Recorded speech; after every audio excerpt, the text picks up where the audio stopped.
So class, welcome to the lecture number 16th of the course PSOC. So before discussing lecture number 16, I will try to recall what we studied in the previous lecture. So this was the last diagram which I showed you, where I showed you if I want to, I am saying if the system was, this was the initial characteristics a dash a, and this at if I am saying that at point A, that is 50% of the load, my speed was 98% of the no load speed, and at 25% of the load, my speed increases to 99% of the no load speed. And I told you, if I wish to keep the speed at 25% of the load same as what was the speed at 50% of the load. So what I did, I drawed so I what I did, a governor set, the governor control comes into picture, and it shifts this characteristics, speed characteristics downwards, okay, to this point, parallel to itself but downwards, so that at this point, if you can see now, at this point, even at 25% of the load, the speed is equal to the 98% of the rated speed. Then we talked about what is regulation and all that. So this type of control means shifting of the speed or frequency characteristics. This is called as speed or frequency. Speed or shifting of the speed or frequency characteristics parallel to itself. So this is has been shifted from this position to this position, but this is parallel to this. Parallel to itself is known as supplementary control. What is known as supplementary control? Is known as supplementary control. Okay, and this type of control means where we change the speed characteristics, governor change the speed characteristics, it is adopted online. Online means we are not turning off the generator. So if there is some disturbance in the system, the governor characteristics, the governor action will come into picture, and the speed characteristics will shift. Okay, and the speed characters will shift, and this process is done online. Why online? In order to ensure proper load division among the units that are running. Okay, and this is done to maintain the system frequency at a constant level. Okay, so next I want to no, I will start lecture number 16. Lecture number 16. So you know what is supplementary control? Okay, lecture number 16, page number 1. So in this lecture, I will first tell you about how load is shared between two parallel units. Okay, how load is shared by parallel units. So I will take a case of two parallel units. So what I will start, how load sharing occurs between parallel units. Okay, so now we are saying if there are two or more generators with drooping governor characteristics. Drooping governor characteristics means this: there is a droop now, with the increase in load, the speed decreases. So this is called drooping characteristics. So I am saying that if we have two or more generators with drooping characteristics, okay. So if we have two or more units, so which have drooping characteristics, and these units are connected to a power system, and you know how generators are connected, they are connected in parallel. Okay, so there will be a constant frequency or single frequency at which all the generators, they will share a load, okay, or load change. Okay, so I will consider two units with droop characteristics like, so this is unit 1, this is unit 2. So I am saying that I will take two units with droop characteristics. The droop characteristics of first unit is like this, and the droop characteristics of second unit, so let me draw the lines, so is like this. So obviously you can see the slopes are different. Okay, so I am saying that both the units, okay, they are operating at some frequency. So I am saying f0 is the nominal frequency on the system. Suppose I am saying that f0 is the nominal frequency in the system. This is f0, this is the frequency axis, and this is the power output. power output or load. So this is power output or load. So I'm saying both these units are operating. This is unit 1, this is unit 2. I'm saying both the units are operating in parallel. So at a constant frequency, that is F0. So what is the power output and the droop characteristics of the two units are? So its droop characteristics are like this, and its droop characteristics are like this. Okay. So at frequency F0, what is the power that is supplied by unit 1? Suppose I am saying this power is P1. So what is the power supplied by the unit 2 at frequency F0? I am saying it is P2. Okay, so suppose that I am saying that there is a sudden increase in load. So I am saying that load increases by delta PL. So if the load will increase, what will happen? If the load will increase, in order to meet this load, what will happen? The system, these generators, what will happen on generators? The generators will compensate this load by releasing their kinetic energy. Okay, the moment they will start releasing their kinetic energy, their speed will fall. The moment their speed will fall, that means the frequency will dip or the frequency will decrease. So I am saying if the frequency decreases, okay, so then what will happen? What will happen? The two governors that are used in unit 1 and unit 2, or generator 1 or generator 2, the governors increase output. The governors will increase output until they reach a new common operating frequency. That I am saying new common operating frequency is F dash. Okay, so this is F dash. So what is happening? Initially both the units were operating at F0 frequency. Unit 1 was supplying P1 power and unit 2 was supplying P2 power. Okay, so you see, then we say that the load has been increased by delta PL. So because of this increase in load, what will happen? The generator speed, it will reduce. Okay, so what will happen? The generators will slow down. What will happen? The governor comes into picture. The governor action will come into picture, and the governor increases the output until until they reach a new common frequency, which is presented by F dash. Okay, so at this frequency F dash, so what is the power supplied by unit 1? It is, I am saying P1 dash. So at frequency F dash, what is the power supplied by unit 2? I am saying it is P2 dash. Okay, so because of the change in power by delta PL, the frequency dips by, I am saying, delta F. Okay, because we say that if you will see, so what is delta P1 here? Delta P1, this is delta P2. So delta P1 is P1 minus P1 dash, and delta P2 is P2 minus P2 dash. And what is delta P1 plus delta P2? It is nothing but it is delta PL, change in load. Okay, so I told you change in power output of unit 1, it is from P1 to minus, it is equal to P1 minus P1 dash, and change in power output of unit 2, it is P2 minus P2 dash when the load was increased by delta PL. Okay, so tell me which unit is sharing more load here. So if the load is increased, or I am saying if there is some sudden increase in load, so which unit will take more load? You are seeing this unit is taking more load. Delta P2 is taking more load than delta P1. Why? It depends upon this slope. Okay, if the slope is more, it will take less power, less load. If the slope is less, it will take more load. Okay, so if I will say, you people know, I am saying delta P1 is equal to it is P1 dash minus P1, and it is P2 dash minus P2, because P1 is greater than P1 dash is greater than P1, and P2 dash is greater than P2. So I will again write P2 dash minus P2. Okay, so it is delta P1 is P1 dash minus P1, and what is this change in power equal to?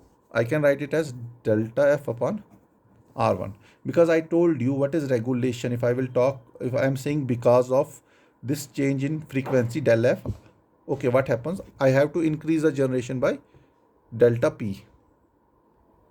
Okay, so from here we can calculate that R1 is nothing but del F upon delta P1, and similarly R2 is nothing but delta F upon delta P2. Okay, so change in frequency is common in both the units, so I can write R1 by R2 is equal to del P2 by del P1. Okay, so you can see if R is more, so that unit will take less load if there is sudden load increase. So if R is less, the unit with smaller regulation, it will take more load compared to the unit with higher regulation. Okay, so if I am saying if the percentage regulation of the two units are nearly equal, if I am saying percentage R1 is nearly equal to percentage R2, okay, what will happen? Then I will say then the change in the outputs of each unit, then the change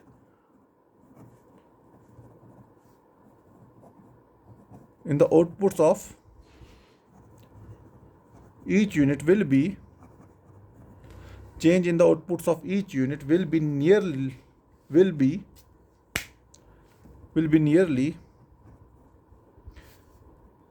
in proportion to their ratings.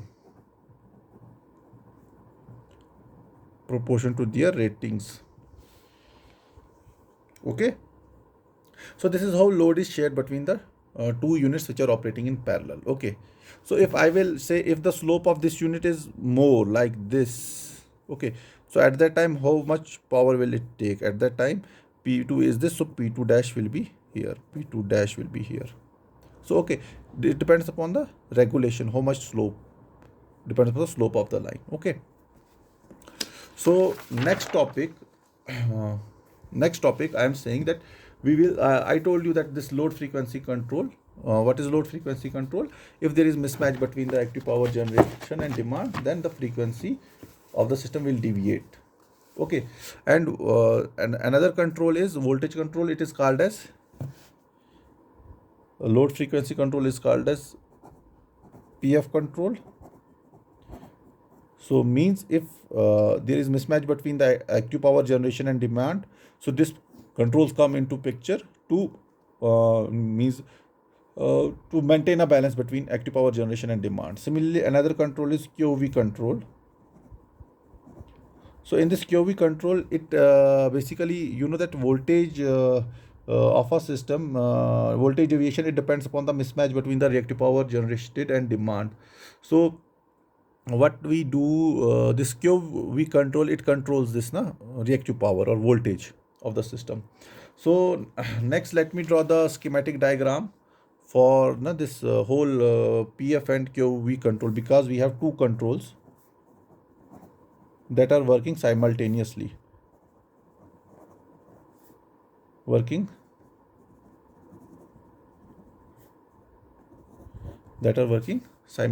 let me draw the diagram first. Okay, so first I am saying that I have a turbine. Okay, so this is my turbine. What is this turbine? Okay, so the turbine shaft is coupled to a generator. So this thing shows the coupling, okay, mechanical coupling, and here I have a generator. So here I have the generator. Okay, so I have three terminals from the generator, three phase, because we mostly use three-phase system. Phase A. Now let me draw a line first here. Okay, phase B and phase C. Okay, so I have a three-phase system here. Okay, phase A, phase B, and phase C. You got it? So what we do, if there is any change in the speed of the generator, that change is reflected, is sensed by the frequency sensor.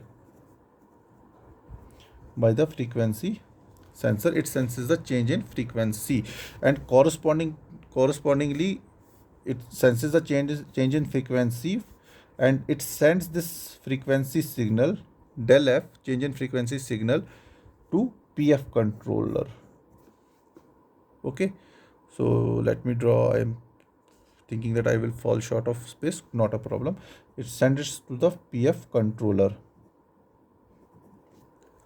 Okay, so first signal to the PF controller, it is nothing but your frequency deviation.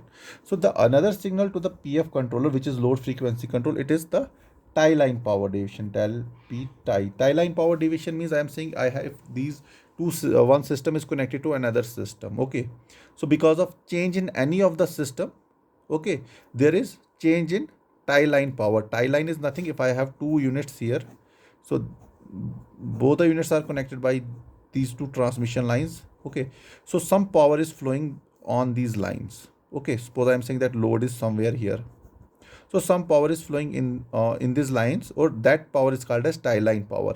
And if there is some load change at this location, okay, so because of that this power flow will get disturbed. Okay, so it will give me change in tie line power. Okay, so both these inputs, it will go to the this PF controller, that is power and load frequency control. And what this load frequency controller does, it gives signal to the valve control mechanism. Which valve control mechanism? So what this valve control mechanism does, it opens or closes the valve. By opening and closing the valve, what will happen, it will control the amount of steam or amount of water that is striking the turbine. Because it will if more water is striking or more steam is striking the turbine, the speed of the turbine will increase. So this valve is called as inlet valve. Inlet valve.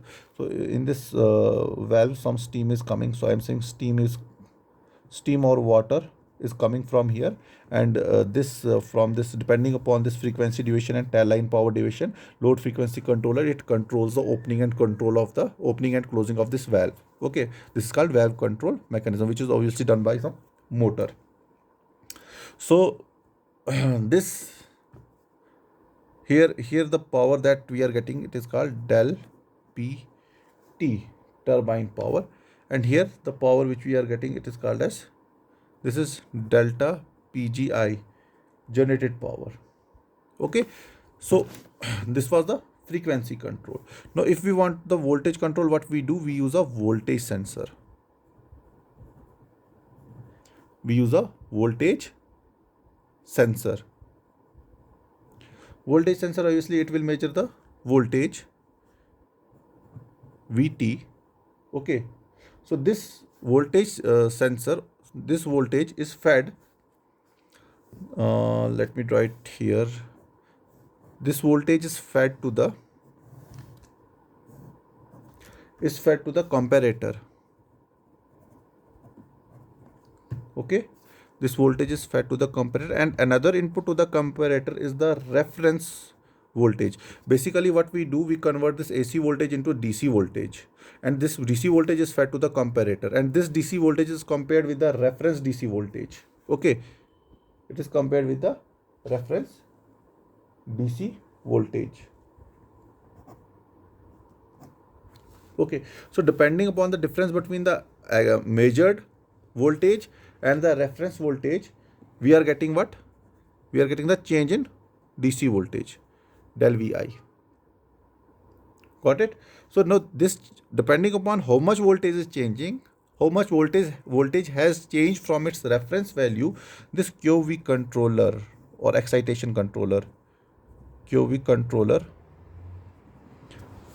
this QV controller, it means its function starts, and this excitation controller, it will generate or give appropriate this reactive power command, del Q C I. Okay, so this reactive power command is given to a controllable excitation system. Controllable excitation system. So now this will control the reactive power. This is how reactive power is controlled. So this is called, this control, it is called as AVR control. AVR means automatic voltage regulator control, or AVR loop, because it starts from here. We measure the voltage, and this measure voltage, it is sensed by a voltage sensor, and it converts this voltage into a DC voltage. This DC voltage is compared, okay, with the reference DC voltage, and voltage error is generated. This voltage error is given to the QV controller, and this QV controller will give an appropriate reactive power command to the excitation controller. Okay, similarly, here we are measuring the frequencies using the frequency sensor. This frequency sensor measures the frequency of the system, and this frequency and another along with the tie line power deviation, it goes into the this load frequency controller. Now this load frequency controller, it will, what will it do? It will control the opening and closing of the valves with the help of the valve control mechanism. Okay, this way this speed of the turbine is increased or decreased. Okay, so this loop is called as load frequency control loop, and this loop is called automatic voltage regulator loop, or and this is called automatic load frequency control loop, or simply load frequency control loop. Got it? Okay, is it okay so far? So this was all about the load frequency control loop and AVR loop. Now we are saying these two loops are independent from each other. Okay, so normally we say that for small disturbances, these two controls, that is this is PF control and QV control, they are generally non-interactive. They don't interact with each other. But however, for large disturbance, there is definitely some interaction between the two loops. Why?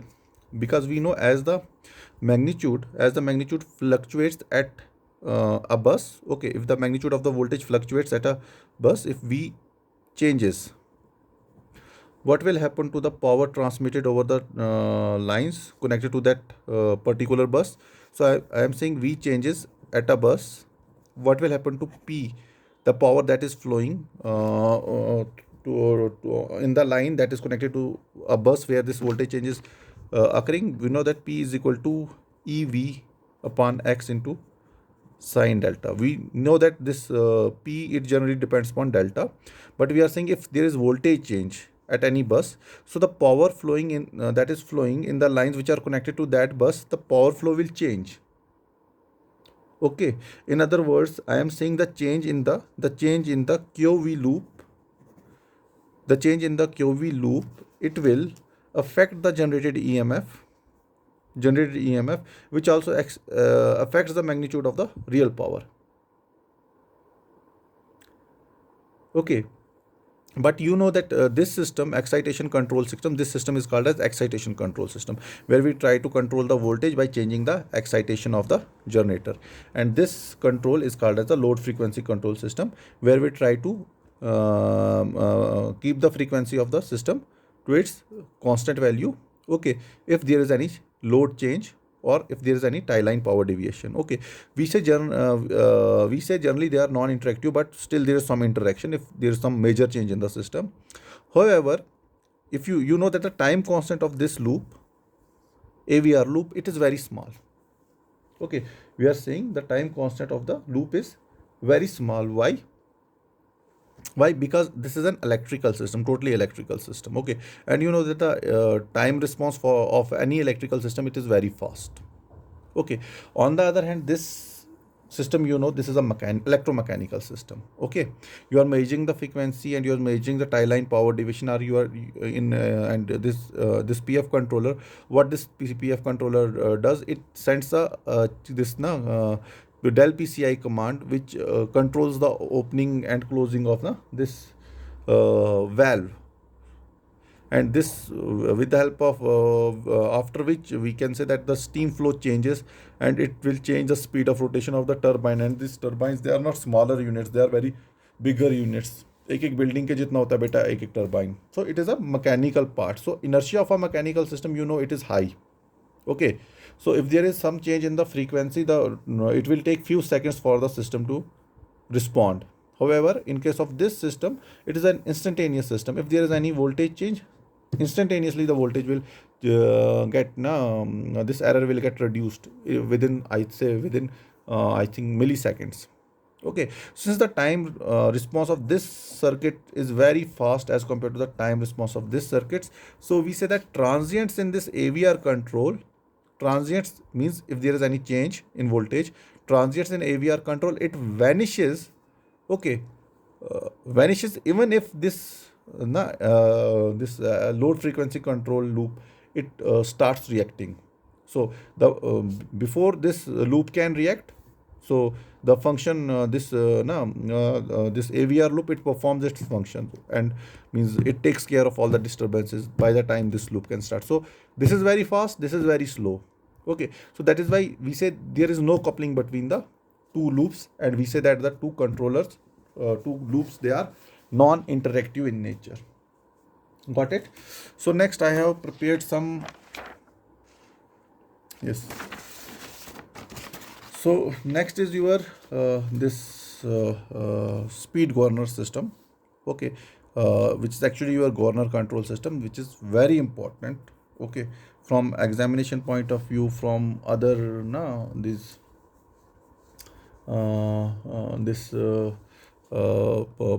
power in system operators point of view. So this is very important.